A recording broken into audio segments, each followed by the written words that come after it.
Imagine tomorrow you were to get into a terrible accident. You lost an extreme amount of blood and you need more as soon as possible. But the doctors tell you that they don't have enough of the kind you need. This is a sad reality for a lot of people. According to GivingBlood.org, 1 in 7 people entering any hospital requires a need for blood. In the grand scheme of things, that number is very big. Coming from somebody that has had a lot of major surgeries and how blood transfusions have been discussed, someone that needs that, it can be very important to them. It can be life or death. And maybe someone you know is in the numbers to need blood.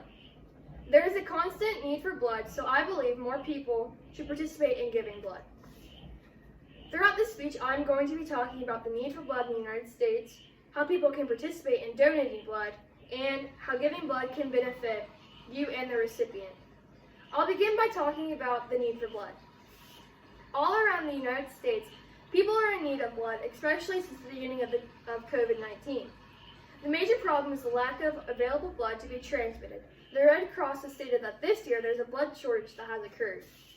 People all around are in need of blood transfusions. According to Nebraska's Community Blood Bank, every 2 seconds somebody will need blood, but only 7% of the U.S. population gives blood. With a lack of people donating, the risk of dying from not receiving is increasing. Without blood transfusions, 4.5 million Americans would die, according to BNL.gov. Blood transfusions can be used for many things, such as major surgeries going wrong, anemia, and blood disorders. Donating blood is very important in those cases. Since the COVID-19 outbreak, the need has increased also. If someone has recovered from the virus, the plasma from their blood can help others that are suffering. Stated by Houston Methodist Leading Medicine, plasma from someone who has recovered from the COVID-19 contains antibodies made by the immune system and can be used to kill the virus. However, since this outbreak, many people have canceled giving blood, according to the Red Cross. Adding the coronavirus to the list that blood transfusions can help with makes the needness even more important. A surgeon in the United States stated, "You can still go out and give blood. We're warned about potential blood shortages in the future. Social distancing does not mean social disengagement."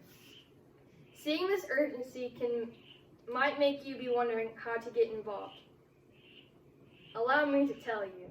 To begin, there are a few requirements to be able to donate. You have to be healthy, you have to at least be 16 in most states, and you have to be above 110 pounds. If you fit into these categories, the next step is to talk to your parents.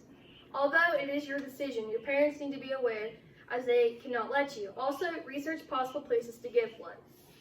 After doing these, you can begin the plan of action. First, you must register. You'll have to show ID to prove you are you. When there, you will get a physical exam to make sure you can give blood. After being approved, you will begin the blood drawing process. This takes around 8 to 10 minutes. During this process, you're going to lay down. A needle will be placed in the inner elbow. You'll be given a squishy ball to hold on to, and a rubber band will be wrapped right above your vein. For this, you should wear loose-fitting clothing that you can easily expose the inner part of your elbow. You will relax for 15 minutes, then go back to your regular day. Once this is all done, your blood will be tested, then given to the patient. As you can see, this takes very little time to give 1 pint of blood, which can save up to 3 people's lives. Now let's look at the benefits.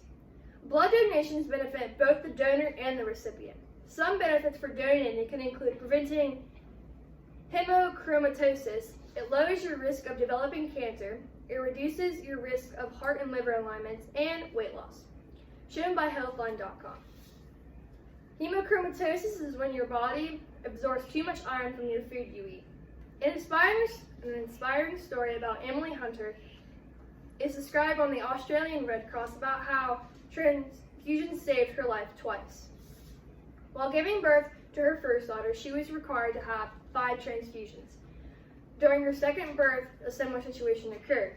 In total, after both births, Emily needed 46 units of blood. If people did not donate, she wouldn't be alive today. She stated on the website, "There are no words for how thankful I am, but again, thank you, thank you, thank you." Her story is one of millions with endless gratitude. Seeing her success and getting to make memories with her children is heartwarming.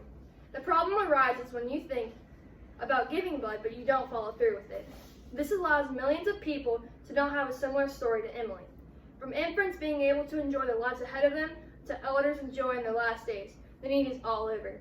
So, as you can see, donating your blood can be one of the most important and fun decisions of your life. Throughout this speech, I have talked to you about the importance of donating blood, how you can donate, and the benefits of doing it. Places all around give you the opportunity to donate, from schools, hospitals, and churches. There is always somewhere that you can donate.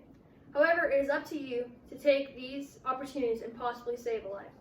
What if the person waiting for blood was someone you deeply cared about? Wouldn't you want the comfort to know that they will get the chance to live? To conclude, I want to leave some messages from lifeshare.org and UCLA Health of recipients that have gotten transfusions and what they said. Thank you for saving my life. Brandon will not be here, but the generosity of those who hear the "Please help me" of strangers in desperate need of precious blood. Without those blood transfusions, it would have been impossible for me to survive. And thank you for saving my boy. Thank you.